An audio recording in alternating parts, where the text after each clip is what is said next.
I'm going to talk about the other thing that broke me with real estate. I was going to let you choose, but we only have about 9 minutes left. So I'm going to talk about the real estate. And the parenting will need some time. So we will talk about that on the second half.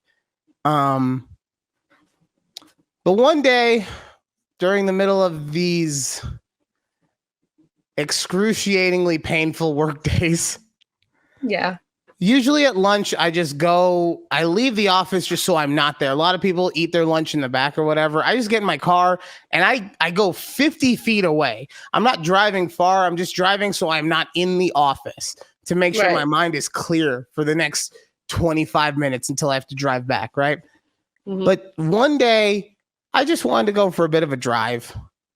So I drove like 5 minutes away from where I was working.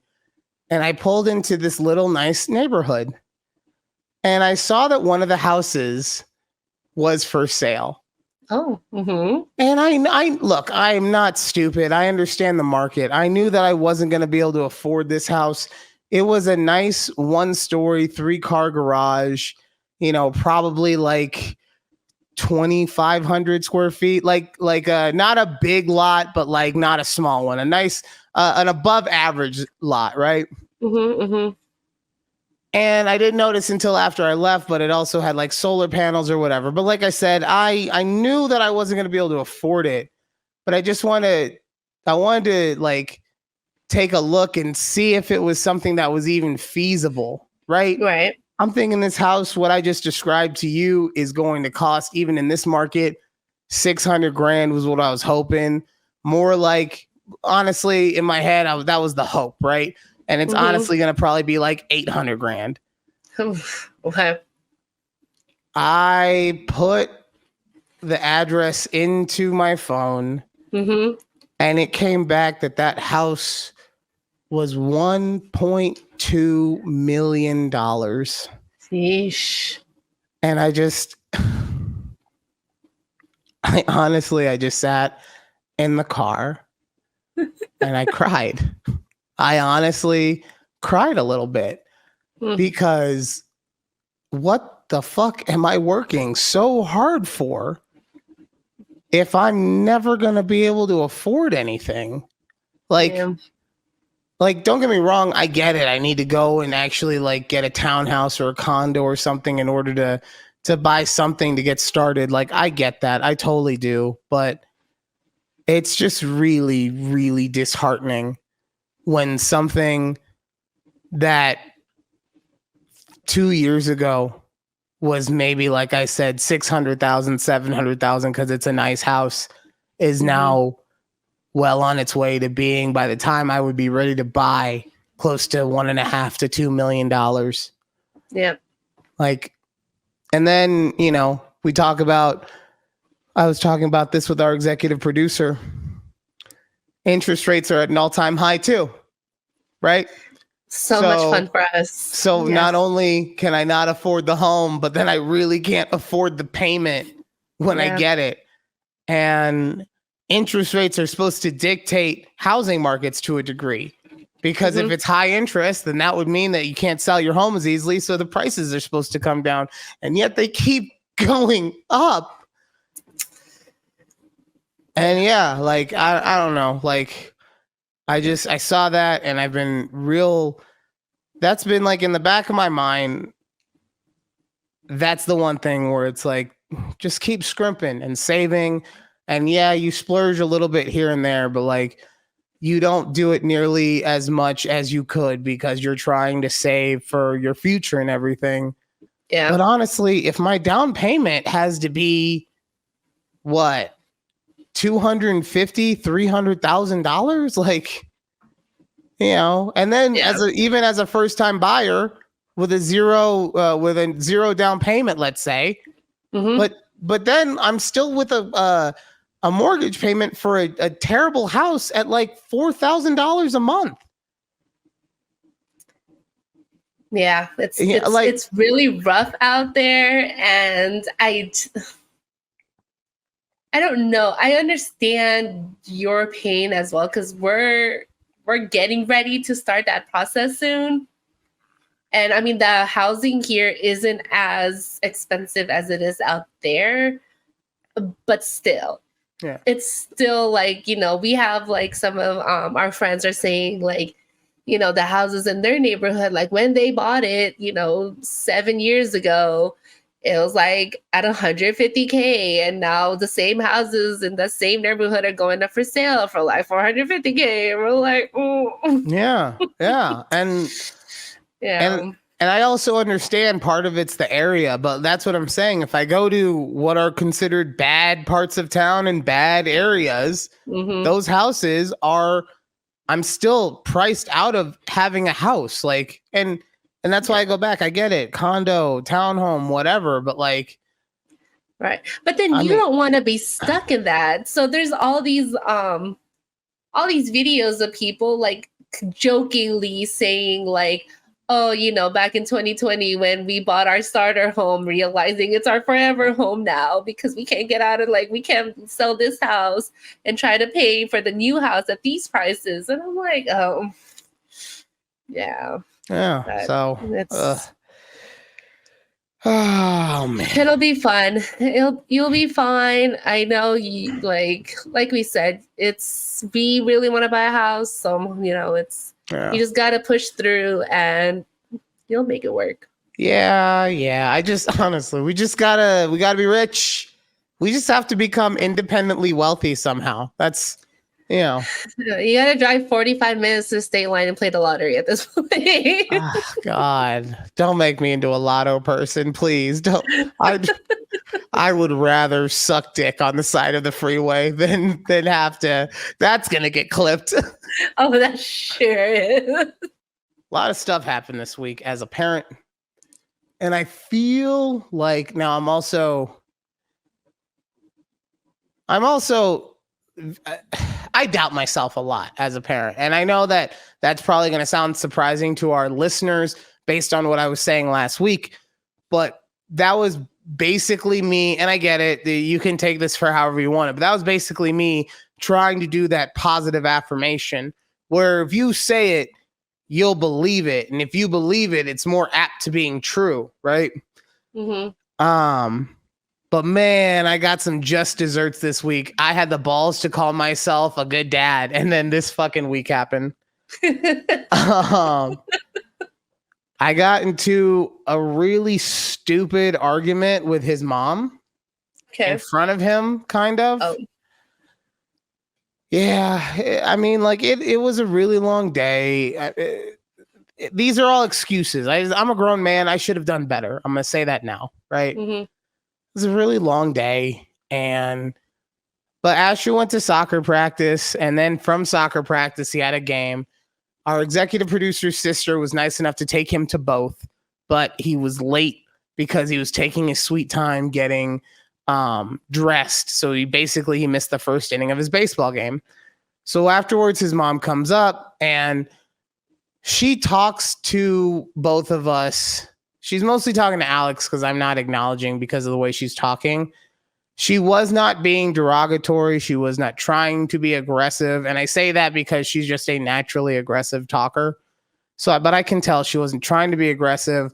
But the thing that she does that irks me is that she never asks. She always tells.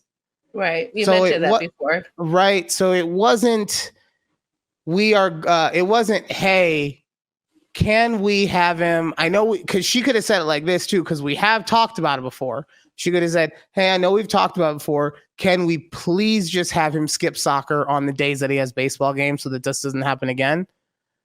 But instead, she walks over and she's like, just so you guys know, he missed the entire first inning. So he's not going to soccer on the days that he has baseball again. Okay, bitch. Right. And I'm just like, yeah, right. So I'm just like, I didn't say anything because, I also get like, I'm not in the best headspace. Like, I know this. I'm just trying to sit back, right? So we all walk to her car. Asher has to get dressed for, he's going to dinner. He wants to get out of his baseball gear and everything. And so his mom is then like, well, you can get dressed out here or in the back seat of my car or in the back of daddy's car. And I'm like, wait, we just volunteer in my car? And she looks at me, she goes, well, you have more space in the back. And I'm thinking, and this is not a lie, I did not have the space in the back because I had literally just taken all of the stuff that we were going to donate and I had put it in the back of my car. Mm-hmm. So now I'm like, no, I actually don't have the space. And look, I'm not going to sit here and say she started it or I started it. Regardless, like maybe I had something in my voice and she heard that and then she responded, or maybe she was just being a bitch. I don't know. But either way, it's just something that neither of us should have allowed to happen. Right. So I say I don't. And then she says it's fine, whatever. And I'm like, I know it's fine. Or no, because she said my name. And anytime someone says your name, that, yeah. It's like, no, it's fine, Ryan. Don't worry about it. And I was like, I know it's fine. You don't worry about it. I'm going to have to bleep her name out too. Yeah, you're going to do this again. Yeah. It's magic fingers. Magically, something got bleeped. So you're just going in. Yeah. So I told you, man, this broke me. Like I was just, so it's that, right? And we might have said one or two other things, but like the kid's not stupid. He knows how mommy and daddy talk to each other. He knows one. And I think I had said goodbye to him like when we first got to the car, but I usually say goodbye to him again. Mm-hmm. And at that point, I just walked off because I was pissed. Our executive producer came up and she was like, hey, what's going on? And I was like, I just can't talk to that woman. I didn't say woman, but I'm not going to say on here what I said out there because that would get me canceled. Yeah. Okay. And that was that, right? Yeah. So if that had been the only thing that happened, stuff like that happens, you deal. Mm-hmm. But on Wednesday, I got a phone call from Asher's school. Oh. And Asher got suspended for the rest of the week from school and from Safekey for pushing a kid down. It's like the one thing that we talk about with him to not do, especially at school, is to put his hands on someone else. Right. And that's what happens. And like I said, when stuff like this happens, my brain goes to a couple different places. None of them are good. First one is how did I make this? How did I create this fuck up? Right. Because I try to be the best parent possible. And I try to tell him not to do stuff like this and not to put his hands on other people. And he is only 7. And I get that he's going to make decisions and make mistakes. But I'm the one, and by I mean his parents, but I'm giving myself the blame on this one. Yeah. I'm the one who's trying to build his foundation so that he doesn't make these mistakes. And I get it's a marathon and not a sprint. But when this happens, it just makes me think like, how am I failing right now? What am I doing wrong? And then it's also, and this is way scarier. So for any parents who are dealing with this or who have ever dealt with this, I feel you and I get your fear. But then the other fear is like, what if he's just a bad kid? And I pause real quick. I get that I am being very melodramatic or hyperbolic or whatever. This is a very small thing. But that's the fear that I have, is just like, we talk to him about not doing this stuff. We tell him that if he ever feels threatened, to go find someone to tell that he's being threatened or whatever. Mm-hmm. And that putting your hands on someone is the last thing. And I also get, because I've talked to our executive producer about it, and she likes to do the psychoanalytic thing where like, well, Asher's going through a lot of stuff. He's realizing that mommy and daddy don't live together and that there's a lot of anger and pain that go along with and all this stuff, right? And I'm not going to say that she's wrong, but it's a little much for me. It's completely correct, honestly, if you think about it. But like, I'm sorry, neither of us have our psychiatric degree, so so my opinion's better. But yeah, that's the fear, is just that, like, you know, either he's bad or I'm fucking him up. And, you know, I get that it's an irrational fear because there's no way to be able to control the situation better than what I am doing. Well, I believe anyway. But yeah, I mean, I think that's also one of the things where you always, especially when you only get one shot, because really that's what parenting is. You might get to try the same thing over and over again. Like if he lies or if he gets into fights or whatever, you get multiple shots at it. But, you know, you only get that one shot, that one time, you know, and that's an imprint that's left on him forever. So, right. Welcome to my therapy session, ladies and gentlemen. That's how I should have started the show off tonight.